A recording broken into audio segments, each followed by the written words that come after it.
Manchester United 1, Wolverhampton Wanderers 0. A smash and grab result. Very, very fortuitous to Manchester United.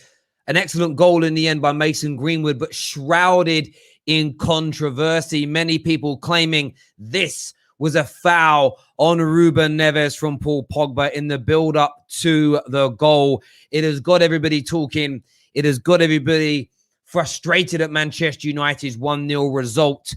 Oleout trending globally once more from Manchester United fans, unhappy with the performance. But the record books will show it as a win. It's unfortunate for Wolves, the better team to a man. Outrun, outplayed, outpassed, outcreated Manchester United in every single department. But you heard the commentators say it. You probably all felt it sitting at home. The longer this game went on without Wolverhampton Wanderers scoring, the less chance they had of walking away with all 3 points. David De Gea pulling off one of the most miraculous double saves you'll see this season. David De Gea of old. But of course, this game is going to come down to one major incident. Mason Greenwood, being one of the highest goal-scoring teenagers in the history of the Prem, will be forgotten about. Man United breaking the all-time unbeaten away record in top-flight English football will be forgotten about. It will go down to this moment here, the Paul Pogba tackle. That is what we want your views and your opinions on today. We're going to open up the lines for you to come on and have your say. We're going to open up the lines for you to talk about this game. Man United fans, how are you feeling? Wolves fans, rival fans, do you feel aggrieved with Man United fortuitous? Or do you think it wasn't a foul? Do you believe the picture does it an injustice and there wasn't as much contact? Jamie Carragher certainly believed there was no contact and it shouldn't be a foul. Make sure you smash that like and that share button. YouTube, by the way, you've been beating 2 streams running by the Facebook crowd, so make sure you're smashing that like button, please. This is the Football Terrace. I'm Terry Flewers. Let's do this.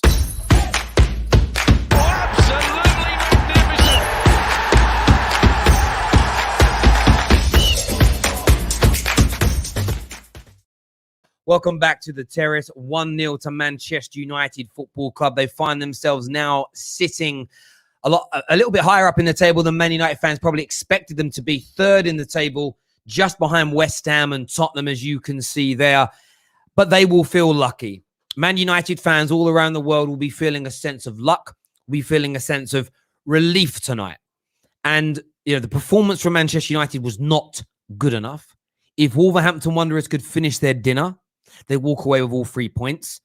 There's a lot left to be desired this evening. Only a handful of United players, you know, Varane,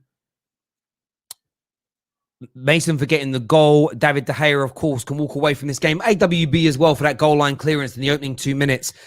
But the performance overall from your Pogbas, your Sanchos, your Freds, Brunos, simply not at the level required. Dan James, please, Ollie, do not put him in a team again, is what United fans are going to be crying all around the world. But 3rd in the league, results is what matter at the end of the day. United will feel a sense of luck, but then you'll go back to last week, and Man United felt that Bruno Fernandes was fouled in the lead up to the goal they conceded, and that will be forgotten about. That won't be looked at by many. But we do want your thoughts. We do want your feelings. We're going to go to the comment section right now to see what you're saying in relation to this game. The Devil's Advocate says it wasn't good enough. However, I would say that they're a difficult team to break down, and they've only conceded 3 goals this season. Players were awful in the first half. Yeah, I mean, there'll be a lot of talk about tactics and systems. For me, this wasn't about tactics and this wasn't about systems. This wasn't about even them passing the ball better. That wasn't it at all for me. When I watched this game, what stood out to me above and beyond everything else when it comes to Manchester United was the fact that we didn't work as hard. We didn't run as much. We didn't press with the intensity. We also didn't want the physical battle. We did not want to get physical today. Nearly every single one of our players looking at the ref, crying, why are they allowed to touch me? And Wolves were having a field day. Wolves had to drop off that intensity. Wolves went hell for leather. And the biggest thing that kept Man United in this game, barring David De Gea's saves, were the fact that Wolves couldn't keep running at us with the same intensity, and they did let off. If you look at the running stats, they'll be much higher in the opening 50 minutes as to they were in the latter stages of the game. The goal, yes, it came against the run of play. Of course it did. Hugely fortuitous because of the Paul Pogba situation. But the bit that frustrated me more than anything, as I've said, it was the lack of intensity, the work rate, the passion, the desire, the tenaciousness you need to win regularly in the Premier League. That was missing. That was missing today. They outworked us. And there's a lot of people you'll come across in football that will say, it's not about running. It isn't about, it's about tactics. Forget the tactics. There was times we had the ball in the middle and our players got pressed today. And instead of getting yourself stuck in, going a little bit shoulder to shoulder, beating a man with a little bit of power, so that you've then got the opening to play the pass, they were just trying lofty balls all the time over the top. And Wolves out of possession worked so hard, they sat so deep that United couldn't get near them. They couldn't get near. They couldn't create enough space. Tactics and systems work. But the one thing you say about a peak Klopp team, the best Guardiola teams, their work rate and their want to battle. Today, there were times where Traore used skill and speed to beat people. But a lot of the time, it was close control, he'd body a man physically, and then run onto the ball. And then run on and dribble. Physicality today. United was scared of Wolves. That's what embarrassed me the most today as a Man United fan, was the fact we didn't want to fight. We didn't want to get stuck in, put a tackle in, take a yellow card or two, show them that we're not scared. I remember hearing a very interesting story from, I don't think it was A.D. Boothroyd, who said that he once told his Watford team to go out there and kick Man United up in the air. He said, kick Man United up in the air and watch their quality football fade away. This was in the peak Fergie era, by the way. And he said, in the opening couple of minutes, one of these players sent Paul Scholes 5 foot in the air. Exaggeration, but you get the drift. He said, and we thought, right, we're on them today. They're going to be rattled. He said a minute after that, Wes Brown sent that same player 6 foot in the air. And we realized instantly that Man United can play ball, but they can fight on the pitch as well. And those two things are a necessity in the Premier League. Man United got away with one today hugely, hugely. There's no papering over that crap. Perform like this week in, week out, unsustainable. There needs to be some heads rolling in that dressing room and some more work being done. Because the one thing I saw today from Ruben Neves in the midfield, he ain't as good a passer of the ball as Paul Pogba, but he likes to battle more. He likes to fight more. He uses his physicality more. And that is going to be imperative if Man United are to do anything of any sort this year. Maria Williams here says, was out for dinner, so missed the other stream. Happy about Spurs win, but not going to go too over the top about it, as it's all a good sign. Yeah, look, you know what's interesting? Wolves are playing more attractive football right now than Spurs. but Wolves can't score goals and Spurs are winning football matches, and that's just the way the cookie crumbles in this game. Robbie Singh here says, lucky, very lucky indeed, but sometimes you need luck to win games. We played a new system and need time. De Gea showing Keane why he is top class. Varane and Maguire looks good and stable. Varane gets an assist on his debut. Yeah, he does. He does get the assist on his debut. They're one of those assists that I think is really like an unfortunate one. Really, for not unfortunate.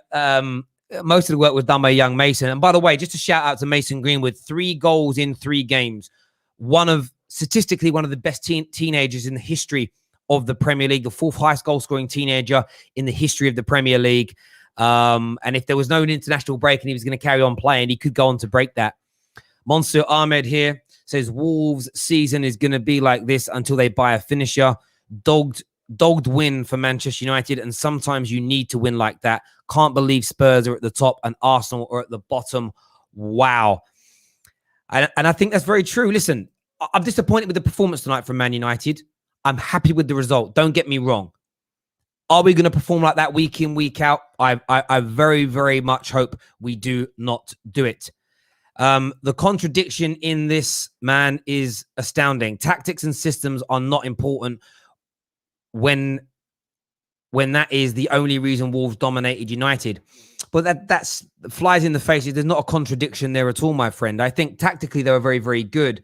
But where they were beating us was in the regaining of possession when Man United had it. They hurried us, they worked us, they pushed us. Now, it is a tactical decision to be aggressive, to be powerful, to be physical on the field of play. But it's one that you need to marry up with as a team. We lost the mentality battle and the physical battle, and therefore their tactics shone through with more gusto. It wasn't we'll try A and you'll try B, see what works best. There's one thing that needs to be present in every single manager's tactics and systems. You cannot be outrun. You cannot be outworked. You cannot be outmuscled. Pep Guardiola is famed for having one of the most beautiful footballing styles in the history of football. But it doesn't work without physicality, without tenaciousness, without running, and without hunting that ball down in numbers, getting stuck in when you need to. That is what Man United lack today. Because when you give it back to your opponent and you show me, you get this in fighting a lot. It's almost, okay, you sting them back with a few hard punches and they come at you less. Think, oh, that guy can hurt me. If you're too afraid to let go because you're scared of being caught, your opponent's going to bully you. And Man United in that, especially the opening 60 minutes, we were too scared of getting into a battle with them. And Wolves, they almost took full advantage. They just couldn't score, courtesy of a great goal line clearance from Aaron Wan-Bissaka and some of the best goalkeeping you'll see, reaction goalkeeping you'll see from David De Gea. As far as I'm concerned, no contradiction. But if you want to come on and have your say, my friend, this is no echo chambers football terrace. We'll share the link now. We'll pin the link to the live comment section. All opinions are welcome from all fans of all teams. We don't only speak to Man United fans, not only Wolves fans. We want to speak to everybody out there right about now. Smash that like and share button for the football terrace, though, please, people. It's about supporting the platform, not always the opinions of somebody appearing on the screen. United's style of play is bottom 3 in the league. The only reason you got the result is because of individual brilliance. Never win the league playing like that is what Prince believes. Listen, I'm not defending our style of play just because I said we were out-muscled. Do I think our style of play is good enough to outplay Wolves? Yes. Interestingly, though, when it comes to Wolverhampton Wanderers, have been a little bit of a bogey team in the last 3 or 4 years for Man United. Every game between the two sides since their reintroduction to the Premier League back in, I think, 2016, maybe a little bit late, maybe it was 2017. Every single game has ended with no more than a single goal margin. So the games are always tight anyway. So was I expecting a 2-0, 3-0, 4-0 drumming by Man United today? No. But I do hear you, my friend, and I'm heavily critical of Ole Gunnar Solskjaer's system. But today, what I saw more wrong than the system, and I know people don't want this to be the excuse or the reason because they feel like it defers away from Ole, but there was a lack of fight from our players today. I get it's hard to outmuscle Traore. I do get that. But the rest of their players, pound for pound physically, we're of the same size and stature, and we have to go in on them. A lot of people here saying James and Fred out, play VVD. Listen, I couldn't agree with you more. Could not agree with you more on that. Couldn't agree with you more. As far as I'm concerned, Fred today, culpable for those 2 golden opportunities at the beginning of the game. 2 opportunities at the beginning of the game that Wolves should have scored. 110%. 110%. And Dan James, a stinking decision from Ole Gunnar Solskjaer, a rancid decision from him to play Dan James when you had Martial that could have started. You've got Donny van der Beek that could have started in the central area and potentially put Paul Pogba in a wide position. There were definitely other options. Definitely other options to have put there. And maybe even not play Fred.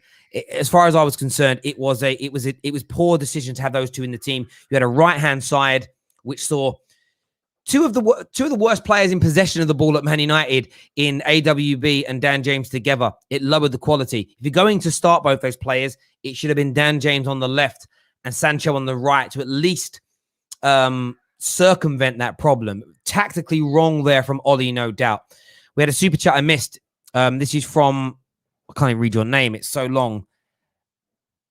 The BIM Stories, who says it's controversial wins like this that the performance...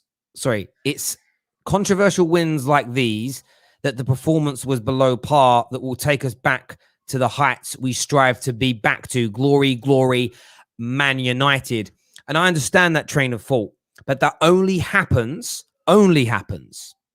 if the next few performances are much above this. If we continue on this trajectory and trend, it isn't. Ninjas in Pajamas says this game clearly showed, the weakness in our midfield. If we continue to, as we play today with Fred, it will be a dull season, is what Ninja said there. Need some more fight in that midfield. There's no doubt about it whatsoever. Sancho is nothing without Haaland. Overrated flop is what Games for Days has got to say here. Some comments over at Give Me Sport. We don't enjoy football in England because when the game starts, we've already had 20 pints. Michael says, admin, Greenwood did not save Ollie, but he saved himself because Ronaldo's back, is what Michael Brown has got to say. Why does the international break have to come now? I do hear you on that. The season just feels like it's heating up nicely and it's the international break that's on its way. I do hear you on that. Terry, you won, and I'm happy I won, Twisted, but I have to be objective. I have to be honest with the level of performance that I saw. I cannot sit on here and not talk about it. But am I happy with the win? Yes. We're going to get onto the controversial goal in a few moments, then start bringing on our callers. Today we've got Oh My Dizzy, Everyday Same, Ads, Robbie, all backstage, and a few more. KJ is going to be on with me very, very soon indeed. Ollie's stubbornness will cost him his job. Look at his tactics and treatment of Donny van der Beek. CR7 will get frustrated, is what LAMLG has got to say here. And I understand where you're coming from with that. A lot of people screaming red card. So let's get into this and let's have a little chat and let's talk about Man United's goal. So I see a lot of frustration from people in relation to this goal. And we want to start a debate on this right now on the football terrace. Should it have counted? Should it have counted? That's the big talking point today. Does he touch him? I mean, that picture, that freeze frame, it looks like contact to me. It's over the ball. His studs are showing. From the other angle in real motion, you didn't really see much contact. There was a delayed reaction for Ruben Neves going down. So in your opinion, should it or should it not have counted? That's what I want to talk to you all about. That's what I want to understand from you all. Get your comments in. Let us know what you're thinking and feeling. Phone us up as well. I want to hear from you. I'm going to pin the comment section. I'm going to pin to the comment section the call-in link to come on and have your say. I want your thoughts and your feelings on this now, ladies and gentlemen. What should have happened at that moment? We have a super chat here. This is from, again, the Bimstones, who says, I agree we need consistency with those wins, but we need a CDM as well. Free Donny van der Beek. Don't read the name out. Okay, I won't read the name out next time. It's hard not to. Chuck here says, dreadful performance, but we'll take the win. A DM is beyond a priority. Bring in anyone from anywhere. Can't be worse than Fred. By the way, never a foul. Says it's not a foul there. We're going to go to your comments here. Pogba getting away with it is what Chris here, one of our members, believes. Put some respect on David De Gea's name. Yeah, he deserves. We'll touch on David De Gea's save a little bit later on in the show. Red cards, people are saying here, should be getting red carded. It's a red, but since Man United owns VAR, it doesn't count. A lot of red cards being claimed here. A lot of people claiming for a red. Lucky Man United again is what's being claimed. The devil's advocate, who is back. No, not back. That's different. That's ads. Different person. I got the two confused. Says thoughts. The whole soft fouls everyone was talking about was supposedly being phased out, is what the devil's advocate has said here in relation to that. Tommy says red card. Yes, if you say no, you're deluded in relation to that. Hunter here, Terry, if Granit Xhaka had done the same thing, he'd have been sent off. The goal would never have counted, is what Hunter believes. Based on Xhaka's challenge yesterday, it should not have stood. It should have been a red card, studs up, and looked like contact, is what Monsieur Ahmed believes. RDX, one of our members, says wasn't a foul. Doesn't believe that it was a foul today. MUFC Kojo says rivals get in the bin. I'm going to bring on my co-host for today, KJ, to give me his thoughts and feelings. We're talking the goal. Should it have stood? I want to speak on David De Gea a little bit later on as well. Excellent performance from him today. He deserved to be on the winning team. No doubt about it whatsoever. Make sure you've smashed that like and share button. Get those super chat questions in for myself and KJ. Let's do this, people. And by the way, Facebook are just about to go in front of YouTube for likes. So you need to get past at least 500 likes for your YouTube. You're being catched up again. Well done to everybody over on Give Me Sport. KJ's here now to have his say. Let's do this. How you doing, mate? Yo, flip it out. We screwed that one, didn't we? Hey, listen. Sometimes you need those wins, and let's not act like this is not what Man United is about. You know what I mean? It's the third full season under Ollie, third scrappy start. So like we start slow, like we know this. So yeah, we need to improve. But yeah, the whole Paul Pogba, was it a foul? Was it not a foul? Hey, if we're going off one image, like the Chelsea fans were saying yesterday, that's not enough to go off. No, you know what I mean? Where are the angles? Where are the different kind of replays? And it from all the different angles and replays, it's inconclusive. Yes, if you take the still that you've got, Terry, you can say, boom, it's this. But in the other ones, it doesn't. It looks like minimal, if not no contact at all. So it's one of those ones where the on-field decision of the ref is what they're gonna go with. I can't really say if it was or wasn't. You know what I'm saying? If people think it's a red, I understand. We just got the rub of the green today. You know, like last week, we could easily have argued it was a foul on Fernandes. No one was saying it. No one was saying it wasn't a foul last week. You know what I'm saying? Everyone said, "No, this is football. This is a man's sport." You know what I mean? This is the game we play. It's physical. But now this week, it's about, oh no, but things were a bit too high, and but look what. Listen, 50-50 challenge. Never's actually won it. Would Paul Pogba got the ball where if he never didn't win it? Yes. So it's one of those ones where if you think it's a red, I'm not going to fight you. But at the same time, that's not what happened on the day. And we move, and it. More important thing is, Man United, we need to improve. We need to improve. That midfield situation needs to get sorted. If the club are not going to buy a midfielder, which I highly implore they do, then Ollie and the coaching staff need to find a way to make that work, because it is not good enough. And if we're trying to win the league, like everyone expects us to, we have to be better than this. So yeah, we go into international break, we come back, and then we go again against Newcastle. Mate, I hear you on that. There's a comment here from Harrison Lang, who says Spurs beat Wolves 1-0 with a penalty and conceded 25 shots on target, with Wolves missing gilt-edged chances, and it's called a masterclass. We do similar, and it's an embarrassment. Wolves are good. Look, I think there's a happy medium there. I feel with the quality of player we had, we should have played better. And the thing was, we got the ball into the right areas. It was our final ball. I mean, people will call it tactics. And I've said already, the midfield area was lost because of a lack of tenacity and fight. And when we got to that ball, to that final third, I was actually disappointed. Greenwood, when he went out wide, improved. But I was very disappointed with all of our attackers today. Martial did all right when he came on. I thought Cavani was run well, but was anonymous. We just weren't very good in the attack today. And I think that was because of the pressure that Wolves put upon us. We couldn't handle, for me, the intensity of their press. We couldn't handle the way they came at us. We just didn't like it today. You just saw that in the way we operated.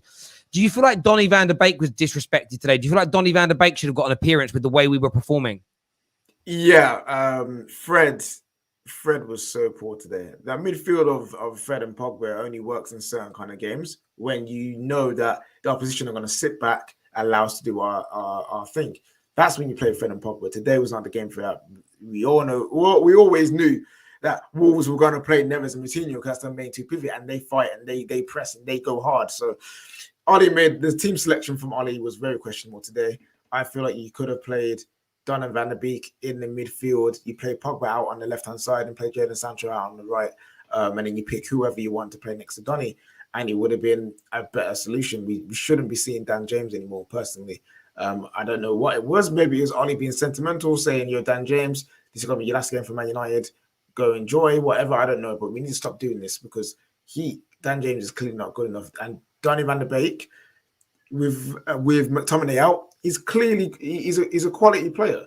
I mean, you need to start utilizing him. Like, he would have been so much better at keeping the ball today, and he would have fought because he's got a point to prove. Well, and that's where you're spot on, mate. When I looked at that was what was standing out to me. From my point of view, I was sitting there thinking, I want to see Donny. Today was the acid test for Donny in the sense of, can you stand up and fight against a good Premier League team who are pressing, that are going in hard, that are being aggressive? We'd have got a lot of answers today. Like, Donny's up for that fight. Technically, we know he's better. Could he then stand up and fight where he needs to? And I think for me, it's one of those things where I just think to myself, I was so disappointed to not see him start. I was even more disappointed to see him not come on when we were losing that central midfield battle. I got taking Dan James off. It should have been Dan James off, Cavani on, Fred off, Donny van der Beek on, and you go for it from that point. And it just was very, very disappointing indeed to see that. And we do need to go and make some amendments in this window. And I think Dan James, Martial, they could both be out the door in the next few days. That's been spoken about with Ronaldo entering the fray as an example. You've got to remember, Ronaldo and him to come back. I'm not really worried about Sancho's performance too much. Only his first start. Give him a little bit of time to kind of settle in. Like we've said that about a lot of players that have just arrived. But yeah, Donny, for me, it's either...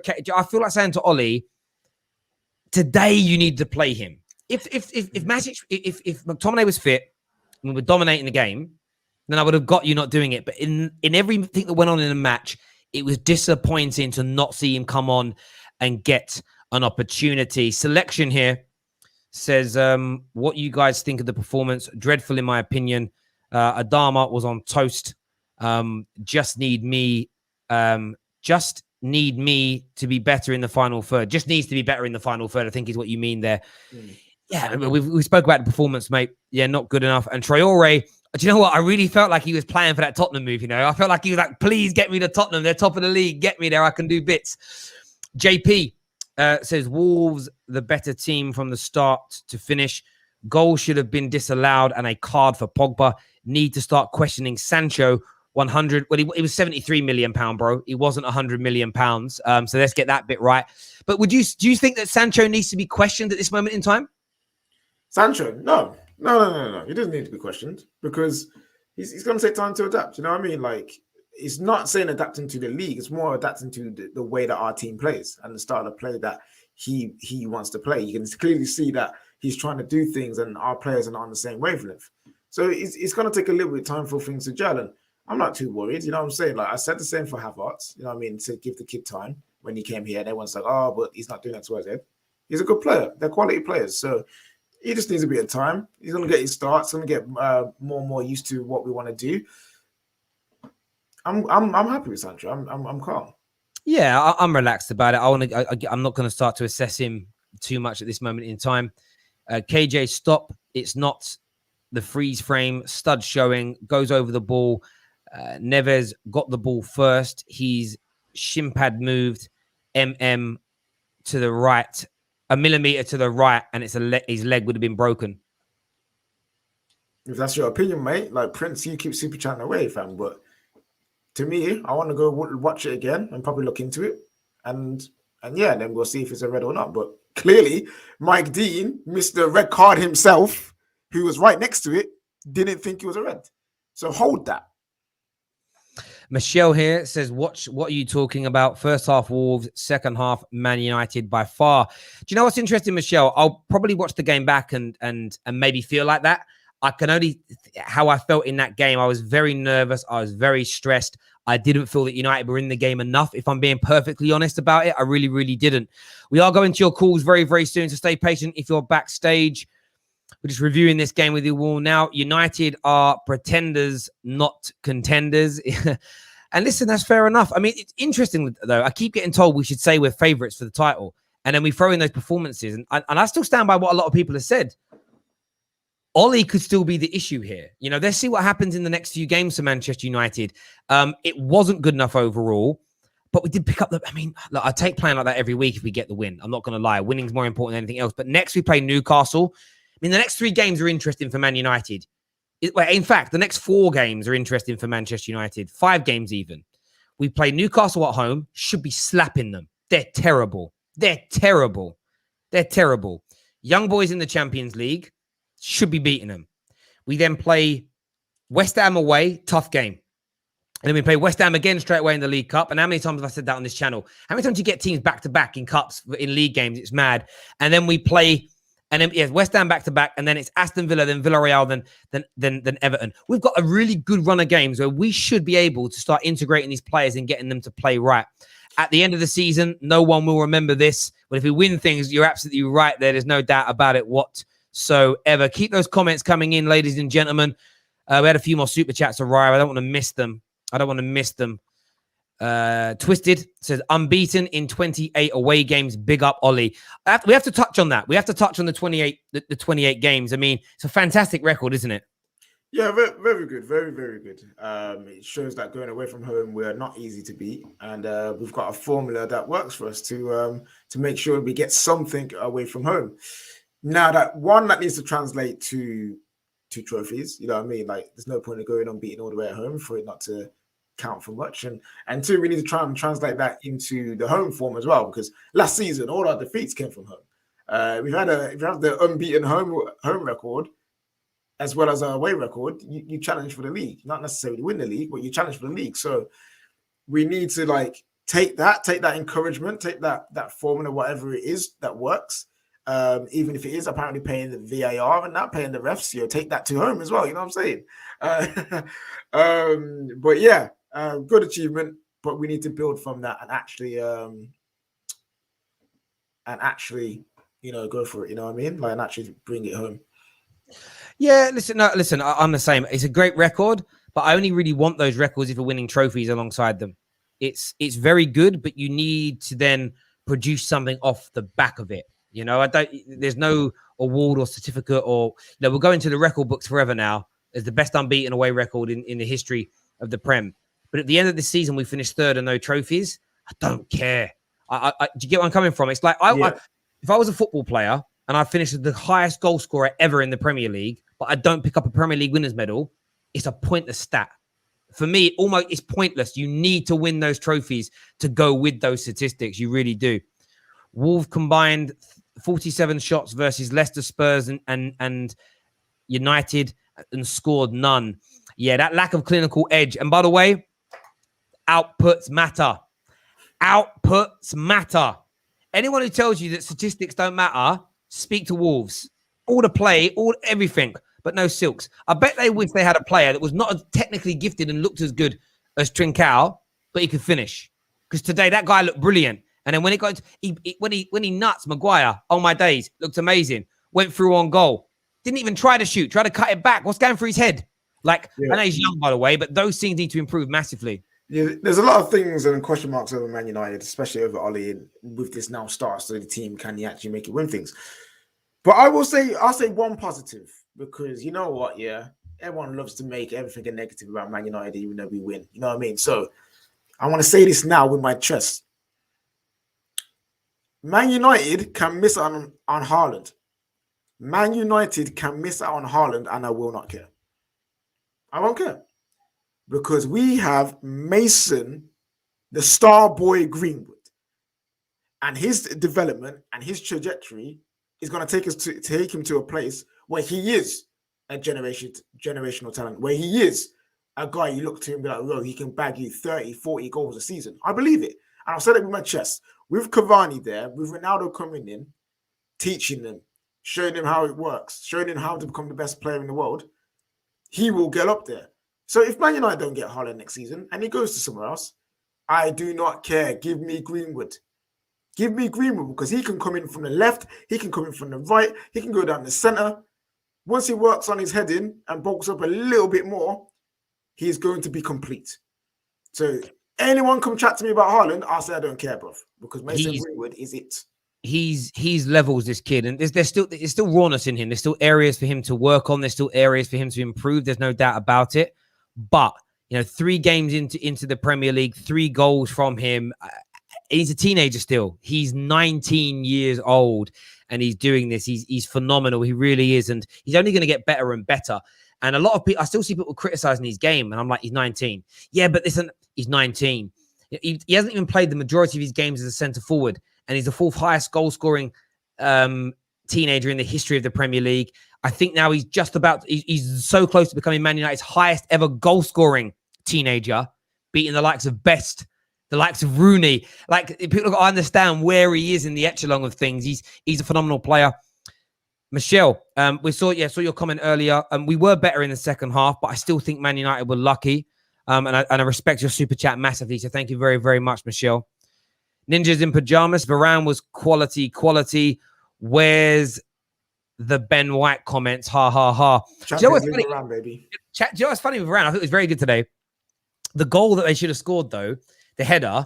When I watched it back, I'm like, I think VAR would have ruled it out anyway. Like the guy had his hands like scruffed around the shirt of Varane. It was almost choking him to get to that ball. But De Gea come up trumps. We haven't really mentioned him yet. I mean, ridiculous saves, weren't they? That was rolling back the years to the hair that we know. And we love to flip and see it, bro. You know what I mean? Like I've got my questions over De Gea, if his mind's still in it. Is it time to move on, cash in, and potentially move on for him? Because there will be a day where he does leave Man United. It's just about when. Does his distribution and his sweeping match the modern day goalkeeper of what we need today? It's still a question. But today he was good. Today he did what De Gea can do. Them saves that you just think are impossible, Dave can do them. And that's what I love about him. And if he improves his sweeping like he did today, there's one where Traore was going to be clean through and he swept it very nicely. If he improves on his sweeping, on his distribution, David De Gea, resurgence. And I'm here for that. I will welcome that. You know what I mean? David De Gea is the highest paid goalkeeper in the league, and I want him to show why he's the highest paid goalkeeper in the league. You know what I'm saying? Absolutely here. Wolves strong, lovely intensity, 7 in 9, 3 games in. What this week, lucky, should have won last week. It is what it is. Sometimes best wins are undeserved. And listen, as the season rolls on, and Michelle spoke about it earlier, one of her comments, one of our members, Michelle, that we might look back at this result and not even think about it in the future. We've got a comment here from Edwin. He says, Terry never focuses on the leg-breaking tackle by Pogba. We've done 2 segments in the 37 minutes show so far where we've focused on it. It's one of our key overlays on the show today, as well, as you can see. We've had conversations. The link is up there for you to phone in and speak about it, my friend. I've given my piece. I've said what I've got to say. You need to phone up and speak about it, brother. Phone in now. Have your say. Tell us what you think. It's on you, brother. I can't sit here and talk about it for 37 minutes. I don't know what else to say. Saying that, we're going to go to the calls now. Neek Sports is coming on to chat to us first. If you want to phone in, as I've said, the link is attached to the live comment section. We're talking Man United. Did they deserve it today? Should Paul Pogba have been sent off? Or what do you make of the performance overall from Ollie? Ollie out trending, as we all know. Neek's here with us now. Smash the like and share button, people. Let's do this. Neeks is here. What are you saying, brother? Can you hear me? Yes, my man. I mean, important win. Very important win on the back of drawing with Southampton. Obviously, we know Chelsea and Liverpool played this weekend, so one was always going to drop points, as it was both of them have. Man City's lost the game this season. We had to kind of capitalize on the tough start that some of the rivals have had. So very important win. But we were lucky. We have to be honest. We were lucky to win that game. And I say lucky in the sense of, if it was on the other side, yes, I'll be saying, we missed all the chances, we didn't deserve it. But Wolves were the better side over 90 minutes. First 45 minutes, they completely dominated. Completely. We had one chance right at the end. Neeks. That Greenwood, yeah. Pull your mic off your jacket. It's just rubbing it. Sorry, bro. It shouldn't. I'm surprised that it's even coming through the mic. But you can hear me clearly though. Perfect. Yeah. Okay. Yeah, I think Greenwood had one shot at the end of the first half. That was literally all we offered. Terrible first half. Second half for me was more even, but we didn't create enough clear-cut opportunities. The best chance of the game still fell to Wolves through the corner for Roman Saiz. But at this stage of the season, we just need results. It's always going to be tough. Pre-season wasn't great in terms of games, fitness, etc. You need to get points on the board at this stage, and then the performances you hope will come. So wasn't a good performance, but we go into international break, 7 points from 9. Sorry, 1 second. Yeah, 7 points from 9, and at least there's a feel-good factor around Man United. 2 wins, unbeaten, and Ronaldo's coming in it. So I'm not too disappointed. I'm happy. What do you make of the claims? Pogba should have been sent off, etc. A lot of people making those claims. We understand why. Like, what was you watching you were watching it live with Don Rob on Don Robbie's show? What was the reaction like for you and in the studio towards that? It wasn't a red card. I didn't think it was. Pippa, who was hosting, didn't think it was, and neither did the Wolves fan, Matt. We all agreed, however, it was a foul. I think Mike Dean should have given the decision on the field. But again, me and the Wolves fan, Matt, we agreed that it wasn't enough for VAR to overturn. I think the fact that he clipped Neves' shin as opposed to making contact with his actual either ankle or his leg. I think that's what saved us in terms of not getting the decision overturned. If VAR in the Premier League say that this season they're going to let more go, they're going to interfere less, and then Pogba clips Neves' shin, was it a clear and obvious error? Neves stumbled forward for about 3-4 strides, looked at the referee, and then went down. Like, I'm not saying it wasn't a foul, but for me, if VAR overturned it, you go back on what you said at the start of the season, which was you're going to interfere less, because I don't think it definitely wasn't a red card, and I don't think it was a clear and obvious error to overturn. But it was a foul on the pitch, and Mike Dean should have given it. I hear you on that, Neeks. Really honest from you as always, mate. Listen, well done today. I was watching parts of the Don Robbie show as well. Thank you.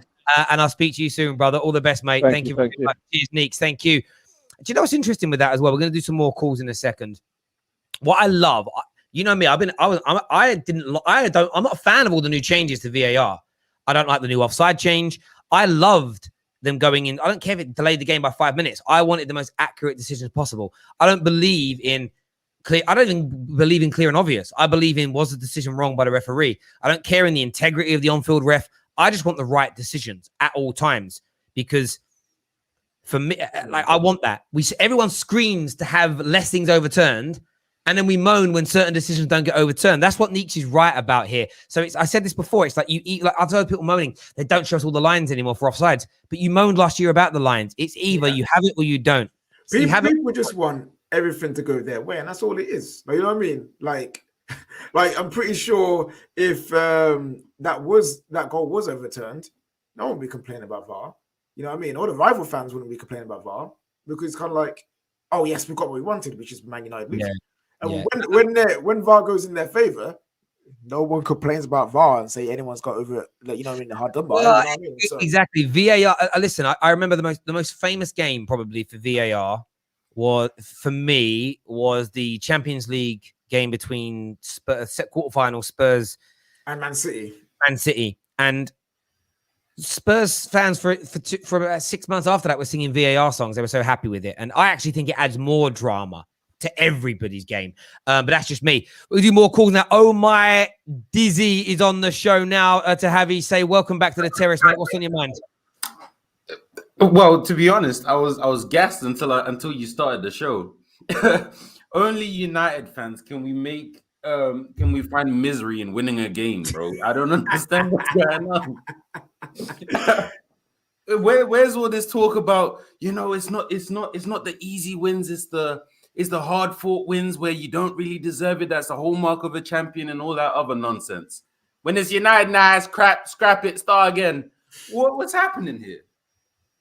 No, you know what it is, yeah. You know what it is. It's not like I'm happy that we won, but like for me, I'm looking at it as, okay, can we improve on this? Because we saw an excellent display against Leeds that got everyone excited and happy, and I was gassed too. Southampton was a bit of a low, like it wasn't the greatest performance where we got through there without losing. And then today we get the win, but again, it's another one of those performances we like come out of it like, some things still need work on. So I feel like as Man United fans, like there's this want to go all in, but at the same time, we know that if we go all in, round the corner is that performance that can absolutely flatten us again. So I think all of us are still trying to like work out where we actually are. So from your point of view, like, what did you make of today, the result and everything, mate? Give us your opinions, bro. We have 3 problems, 2 of which are being solved by players coming back. Problem number 1, Fred's not a holding midfielder because he's not holding anything. He has no arms. He's not holding a thing, right? That's problem number 1. Problem number 2, Dan James's final product is just non-existent. He doesn't have it. He ain't got it, and I don't think he's gonna get it. He's 24, 25, something like that. He's just not gonna get it, and that's cool. We have to understand who he is and love him for who he is. But the good thing about that is problem number 1, Rashford comes back and Ronaldo comes. Then we got Rashford on the left. We got Sancho, Greenwood on the right. Then we got Ronaldo, Cavani up front. No more Dan James. Bye-bye, Dan James. Problem solved, right? Fred, I don't know how you fix that without getting another DM, to be honest. But on the plus side, Varane, he balled out today. Greenwood, what a star. Pogba and Fred were off the pace. Wan-Bissaka, thank the Lord we didn't replace him, because where he was for that, we would have lost. If we concede, then we lose the game, and it's as simple as that. Those are my main takeaways from the game, really. Mate, do you know what? I want to pull on the AWB point. I understand. Do you know what I find with AWB? You know, he said about Man United fans always being negative. I think he's a prime example of that. Perfect. We are just angry about the things that he's not good at doing, and we negate the things that he is world class at doing. His defensive end is amazing. Now, everybody just in my opinion, it became a little bit childlike. People wanted, what Trent was amazing at, they wanted their fullback to be amazing. Yeah. And it was always a case of, I always wanted the defensive element first. People keep screaming for Delot to get a chance. And I'm like, Delot is so, honestly, he defensively, he leaks like a broken fridge. Right, you see that foul that he gave away? It just worries the living daylights out of me. And Kieran Trippier could still come. Kieran Trippier is the only kind of player that could come in and challenge AWB, because Kieran Trippier defensively is very good, and I think he's technically on the football. But he's 31 years of age. Kieran Trippier at AWB's age was not performing at this level like this. Such a quality player. But people reduce it down to, is he as good on the ball as Trent? No, don't want him then. And I'm like, bruv, you do realize there's only one or two fullbacks that are competent to play at the elite level that can do what Trent does. Like, and by the way, none of them can do what AWB does at the back. At all. And it's crazy because it's the same thing with the DM thing. It's like, well, United aren't serious because they just won't get a DM. They won't get a Kante style DM. Where are those at? Because if there was there, I'm sure we would have got one. But so I don't know what we do with Fred, and people keep banging on about this Van der Beek thing. He's being disrespected and all this and that. And I get them. There has to be a player in there, because I don't know why we would sign him otherwise. But every time he's played, he ain't shown me nothing to say, all right, you've staked your claim in the team above X, Y, and Z. It's the same way that Martial, as much as I love Martial, up from recently, he hasn't shown me nothing to say he needs to be in the team over X, Y, and Z as well. So I don't understand where it's all coming from, to be honest. Mate, I hear you with that. Listen, brother, great call. Thanks for coming on the terrace, my bro, and we'll speak to you again soon. Top yes, man. Sir. Thank you. Thank you. Is that super chat back? I just wanted to read it out, mate. Sorry. Sorry. Nate Dog says, for me, the most threatening player on the pitch today was Traore. It's absolutely baffling. No world-class coaches have taken a punt on improving his end product. Let's wait to see what he does at Tottenham. I think at Tottenham he could do bits. I think at Tottenham he can do bits, KJ. No, he'll do well. And his end product has always been an issue. I remember he was at Villa. It was a big question mark when he first went to Middlesbrough. Big question mark. And then Tony Pulis, when he was in the Championship, got a tune out of him, you know what I mean? And he was starting to score goals, get more assists. And then he came to Wolves, had a slow start, but he had that one season where he just blew and got the goal. He got some goals, but he was getting the assists. Traore is just a player. It's just like, he will be just hit and miss. I think he's got to the point where, like, this is him. And yes, a world-class manager can improve some of his outputs, but there's still that bozo gene in there sometimes, you know? Like, there's still going to be times where he would go for a shot and he will just hit the corner flag, because shooting is not his game. You know what I mean? You want to make sure that his crossing is consistent and his playmaking is consistent, because that's where he's most dangerous. I'd rather see him running down the wing, whipping across in or slipping someone in, than him going one-on-one with the goalkeeper, because I fear for it. It's like Sterling. Sterling's finishing one-on-one for a player that good is abysmal. But Pep, he's been training with Pep. He's had Pep Guardiola for this time, and he still can't get him to improve his finishing, because that's just who he is. You know what I mean? Like, sometimes there's only so much you can do with a player. No, I do get you on that. I really I think he's very talented. I mean, I think you got to Tottenham, and we'll see what he can do there. Slim Reaper says Mason is class and only 19 years of old. It's a P take, bro. Big up to the channel, lads. Love the new studio, lads. Thought Hell's Bells was going to walk out. Listen, bro, I'd love to get Helen. All the youngsters don't know who Hell's Bells is. The original Helen, I want to say Chamberlain from Soccer AM. Yeah, I had a crush on her when I was a kid, and I'd love to get her on the show one day. Of course, Rockets No, sir. So maybe that's doable. Maybe that's doable. Let's do some more calls here, ladies and gentlemen. Next up on the show, we're going to get the Cornish Devil on to have his say. Welcome, bro. What's on your mind? Yeah, you all right, mate? Yeah, all good, my friend. What do you want to say? Just want to say that to be a United fan, we are lucky, very lucky. You know, we shouldn't have won that game. Should have won that game at the time. It's just not good enough for United. You know, we got all those star-studded players in there, and Adama Traore has just absolutely run the show. It's just not good. It's not good enough. You know, Varane must have been coming into this team now and going, "What the hell is going on here? What is going on? This is the standard of the Premier League. Oh my God!" You know, it just isn't good enough. We were lucky. We were lucky. You know, Greenwood's goal was lucky. You know, you could argue Pogba probably should have got at least a yellow for that tackle. It is what it is. You know, we'd all be saying the same. You know, if that was the case, we'd all be saying the same. If that was against our team, that we would be saying that's a yellow or at least a red. Pogba, you know, Bruno Fernandes, non-existent first half. Ollie's got to be taking the credit for this. You know, at the end of the day, I just think that if we, as United fans, are accepting that with that team out, if we're accepting that with that team out, Ollie needs to go. I was Ollie in all the way up till today. In fact, even until last week, I was Ollie out, and now I'm Ollie out. Okay. So this performance today, you've just seen like we are not going to win the league with Ollie, so therefore he just needs to go. I'm 100%. I've got tickets now to go and see. I'm not a ticket holder. I live in Cornwall. That's what, hence the name. You know, it's not easy to travel from Cornwall to Manchester every weekend. It isn't. So, but I've managed to get tickets. I've got tickets to the Villarreal game to go and watch Champions League, and I've got tickets to go and watch Burnley in December. And there's no point me going to watch the Villarreal game if we're going to play like this. You know, we've never won against Villarreal, and we're not going to go there. I'm going to travel 6 hours to go and watch Man United draw against Villarreal. Like that's just I just feel like the team that he's got at his disposal now, he needs to go. He needs to. I feel like a Zidane or a Conte who needs to come in at some point. And I think that they could probably win. If Zidane or Conte come in now, we could win the double, the treble, anything. The world is your oyster with this team, and I don't think Ollie's making the most of it.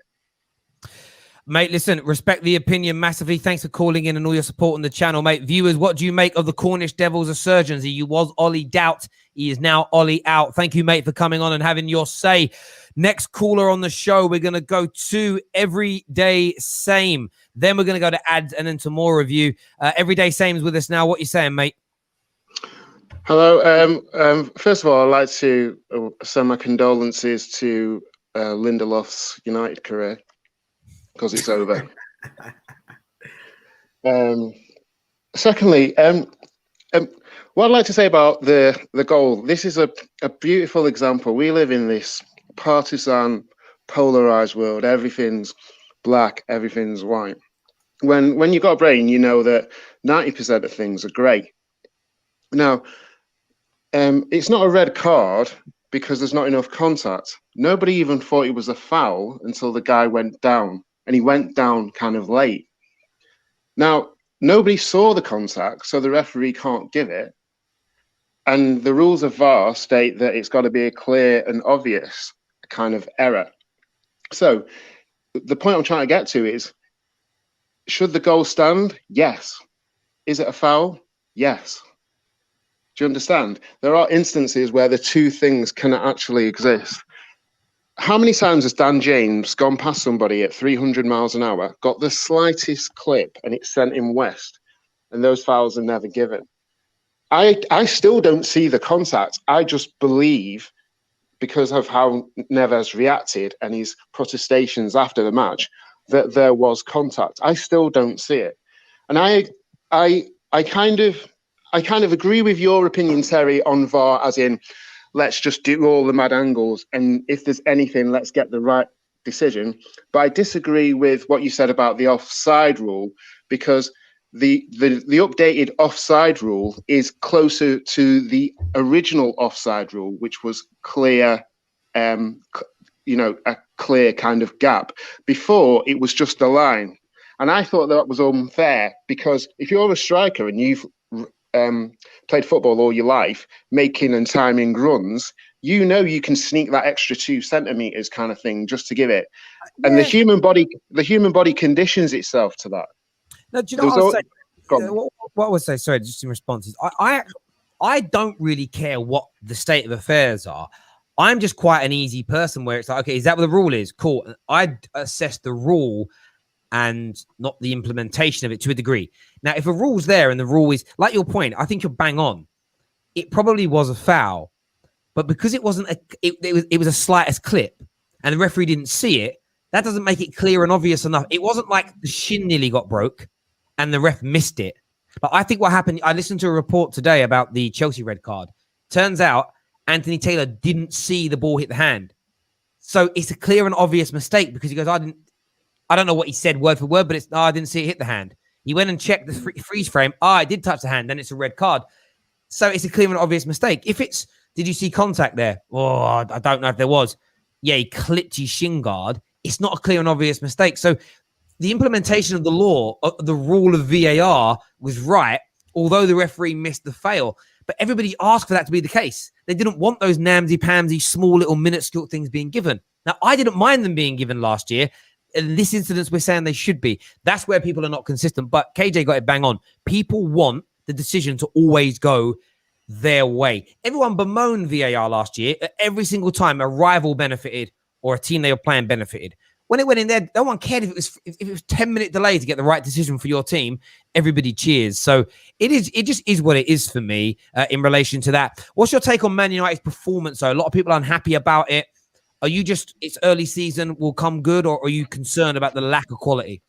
Listen, Terry, I know the COVID mask mandate has been rescinded, but I didn't think that robbers would stop wearing masks. We robbed them today.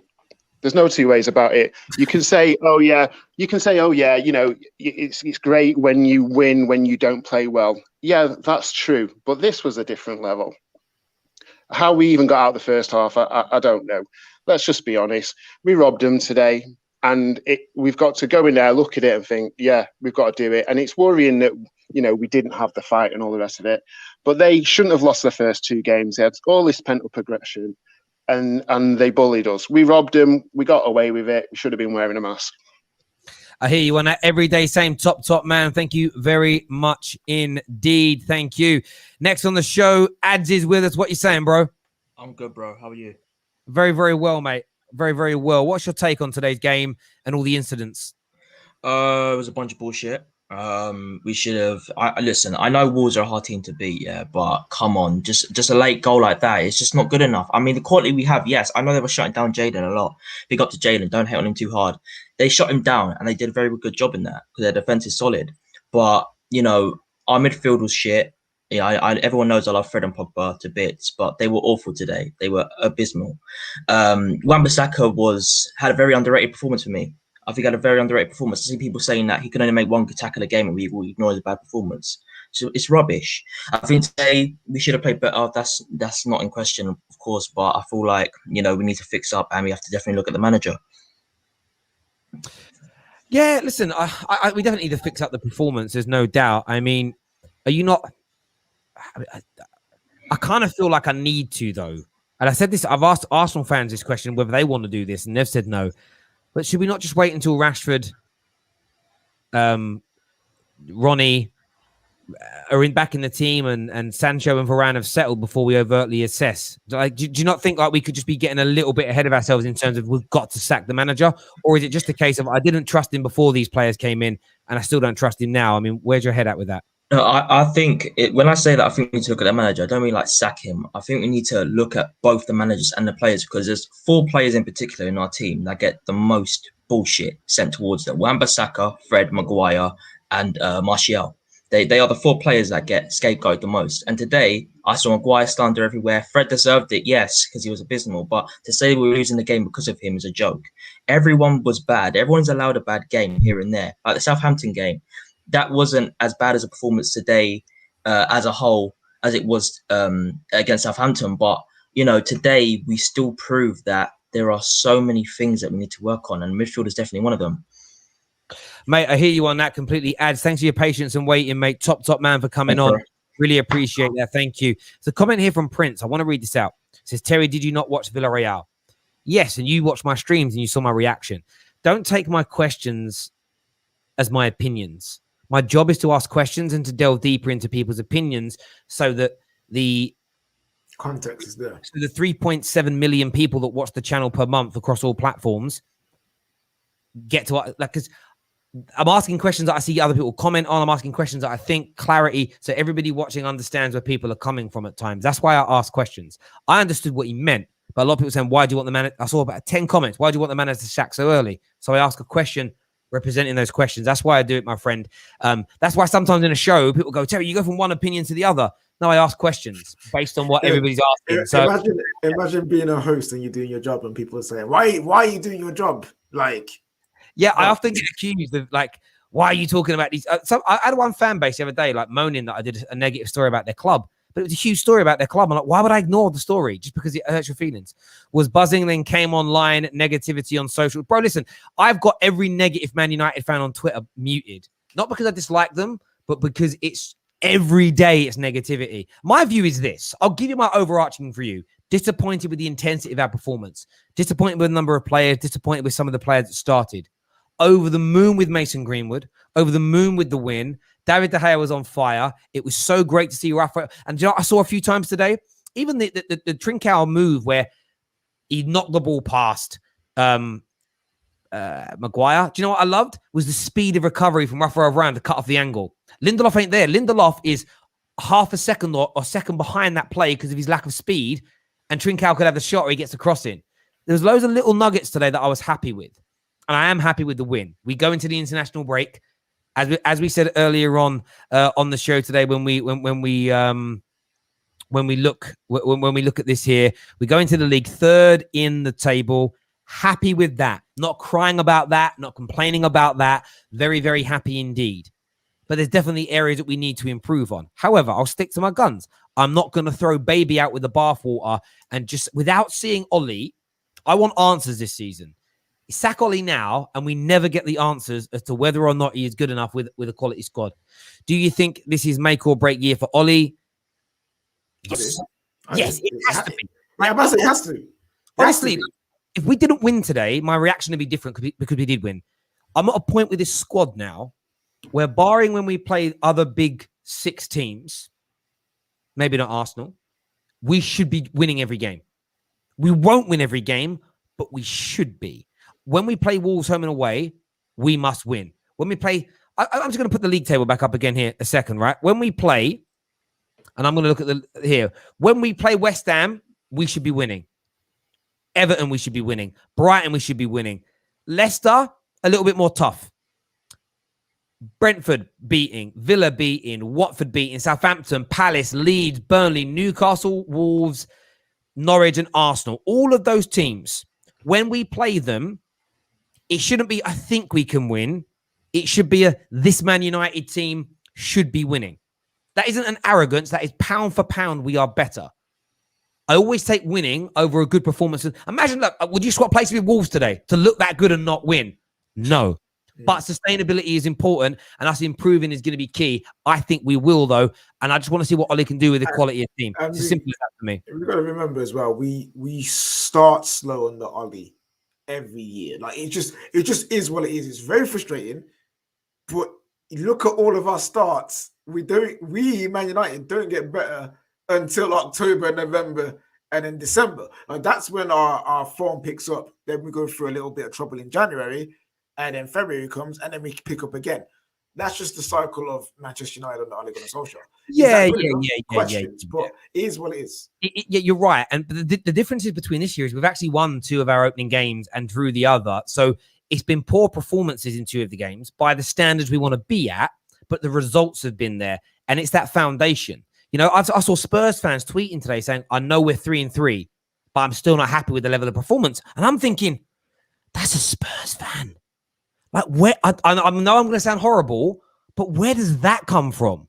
That you should be anything other than having a party tonight. You should be partying hard tonight in North London, right? Because you're 3-3. What is that? 1 or 2 times you've done that in 40 years? Come on. I got clubs that have never won league titles talking about sustainability and performance. Yeah, listen, people. I actually don't think Ollie's good enough to win the league, you know. Like I don't. But I'm not going to sit here and scream and rave about it. You know what I mean? Like, it is what it is. Me saying that this is what Ollie does isn't excuses. I'm explaining what this is what Ollie does. Yeah. You know what I mean? Like, yeah. It's what it does, and it's not good enough. See, just because you don't have to sit there and swear about Ollie and call him names and scream sack, sack, sack to say you don't think he's a good enough manager. There is a more subtle, more intelligent, and more articulate way of doing it. And that is what KJ just did. Next caller on the show, we're going to go to Robbie Singh, one of our big contributors here. What are you saying, Robbie boy? Hey, 4:31 a.m. here. After watching that game, was struggling to be awake. Just a couple of points. Firstly, too much salt. We won. It was a shit game. We were below average. We were lucky. It's a win. Be happy about it. Enjoy the vibes, like how KJ would say. Secondly, I don't know why people have not said this. Varane looked really good at the back. The combination just looked more stable than with Lindelof. And I think there's an occasion where he was actually shouting at the defense when he actually blocked a cross. So it shows the leadership is there now. It looks more stable. The midfield needs a bit of work. New system. Fred couldn't handle it alone. Needs more support. Lastly, I think Pogba's, we are lucky that Neves didn't actually fall down and started acting. And he did that 4-second delay, which may have turned the ref a bit, because if you look at it again, it would have been a red card based on the new rules, and the goal wouldn't have stood. So we were very, very lucky today. And lastly, I mean, enjoy the vibes. Why be negative? Ronaldo is coming back. Next 3 games is going to be better. Just enjoy, and the salt will keep coming. We are Manchester United. Use the salt. I hear you on that, Robbie. I hear you, brother. Thank you for the call and your wonderful donations this weekend, bro. That bottle will be getting popped very, very soon on air. I promise you, my brother. Take care, my friend. Thank you very much. You guys. Indeed. Thank you, Michelle. Thank you for upgrading your membership to squad member. Really appreciate that. O'Neill, why is there an Ollie out discussion? I'm confused. This is the thing about the football terrace. It's no echo chambers. It's what's trending. It's what some people in the comments talk about. It's what some people have phoned up and said. So we will talk about it becomes a subject matter. It wasn't on my mind, but it's on Man United fans' minds, and I have to give them the opportunity to speak. We cannot present ourselves as no echo chambers and then shut down certain speech. Of course, there's certain things people can't say on the terrace. That is outside of the echo chamber. But when it comes to football, you want to come on here and rip into Ollie, you're free to do so. However, expect challenge. The difference between us and nearly every other channel you can go on is a proper challenge to your opinions. Next on the show, Shane is here. What are you saying, Shane? Yeah, how's it going? First and foremost, I thought the midfield today was shambolic. I thought Fred, once again, disappointing. Other than that, we got a good win, so we just have to move on against Newcastle. So, yeah, we just have to move on, basically. I'm not happy with the performance, but a win is a win at the end of the day. Yeah, absolutely. I mean, what's your kind of take on sort of people that have said things along the lines of Ollie should go today? Do you think he should be given more time with this new squad that he's got? Yeah, absolutely. Like, I don't understand why Ollie out this and that. Yeah, sometimes his tactics is good. Sometimes his tactics are shit. But I still want the midfield, basically. I'm happy with the sign like Ronaldo, Sancho, Varane. I thought Varane today was absolutely solid. Him and Maguire was solid today. But I still want the midfield.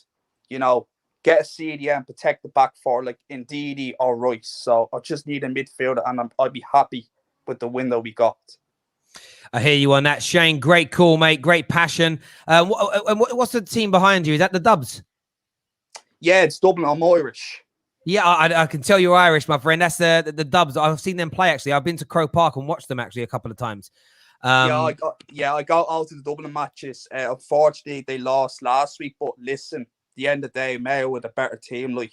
So, yeah. Did you call for the manager out?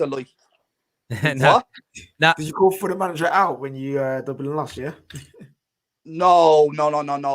To be fair, it's a second year in charge, but I believe he's a weird person. Like, some of the players don't get on well with him. But listen, I give him another chance. If it doesn't go well, then I think he has to go. There we go, big man. There we go. Top man, Shane Oak. Top man. Thank you very much indeed. You ever watch Gaelic football, Cage? No, I've heard it's quite entertaining though. Yeah, and I went to Croke Park, and obviously an Englishman in Croke Park, you could be very, very careful because of some history there they won't delve into. But in fairness, the people I was with, they saw who I was from. They asked why I was there. I was obviously at the time married to an Irish lady, and I was like, "Yeah, I'm here." And they were great. They were fine. It was happy days. Great. I mean, you'd be surprised. It's like, I'm going to say this wrong. It's like a semi-professional sport, but they fill up like a stadium the size of Wembley. Like, people watch it. It's crazy. It's absolutely amazing. Mr. Bond is on the show next. Welcome back to the Terrace, mate. What do you want to say? Yeah, how's it going, boys? Quick one. First of all, Varane, absolutely amazing. I thought there's some moments where, if we had Lindelof, you kind of like be holding your breath, but then he was just really quick and he mopped up very well at the back and an assist to boot as well. So that was great. Second thing on the foul, come on, guys. Look, sometimes people are like, yeah, the contact is enough for a person to fall in the box, but then it was his shin pads, right? I mean, if we're applying the same logic here, how is that a foul? I mean, you can call it a foul, but then you have to be consistent all around the pitch. Second thing, like, if a ref has to go into freeze frame to actually see a foul, then how can that be clear and obvious? So we have to just go with the rules. It will work for you sometimes. It won't work for you sometimes. I mean, I think Wolves have had a better claim with the one that James cleared off the line because James actually clattered into Trincao. And I've seen that given as a penalty. To me, that's actually a clearer shout for something being controversial. That's true. And do you know what? Yeah. As well, first half, when Bruno wins the ball and then Ruben Neves clearly clips the top of his foot. Now, it was on the line of the box. You could argue it was just in, just out. That's a free kick, wasn't given. If you free frame, a boot in the face, I've seen people send off of boots in the face before. Like, there are loads of moments that you could look at and say, this was right, this was wrong, And last season, that foul on Bruno's foot would have been given as a penalty. We saw them given last year where those little clips and those little nicks were there. But that was the same as the Pogba thing. It was so minimal contact that they're not going to overturn it anymore. Like, it just is what it is. Mr. Bond, thanks for coming on, mate, and having your say. I really appreciate it, bro. Yeah. Sorry, mate? One more thing. Go on, mate. Sancho. I know it's a bit too early to say, but I think there's something wrong that Sancho keeps doing. And it's that he doesn't know his position on the pitch. He keeps drifting to one side, and it looks like he's chasing the ball. So that might just be a person who is trying too hard to impress. But I think it's something that Oli needs to stamp out early before it becomes a thing, and then his confidence starts to go down. Because he does look like he's a bit precious when it comes to his confidence. He looks that way. He doesn't take people on when he should. A lot of that is him just getting used to the team, but I think some of these things need to be stamped out. No, I hear you on that. There were a couple of times today where I felt with Sancho that he could have gone at players a bit harder. He also looked a little bit lackadaisical at times where it was almost like he was playing like we were 4-0 up and he could have been it. But he's just got to adapt a little bit, and I think he'll be fine, mate. I hear you. Mr. Bond, thanks very much for coming on and having your say. Really appreciate it, bro. Everybody that's tuned in today, a massive thank you to each and every single one of you. Please make sure... Oh, sorry, Maria Williams here says, how many teams won today? They shouldn't have. This happens to the best teams, have done this for years. Top of the league for now, at least. Let's go. Listen, everybody that has tuned in, a massive thank you to each and every single one of you. Please smash the like button. By the way, Facebook has beaten YouTube again for likes. We are growing so fast on Give Me Sports Facebook page. Astronomical. Our match reaction show yesterday have done over 100 together. I've done nearly 200,000 views, which is amazing. YouTube, you got to step up now. You got to smash that like and share button because Facebook is coming for you. Until next time, take care. Goodbye. God bless. And we'll see you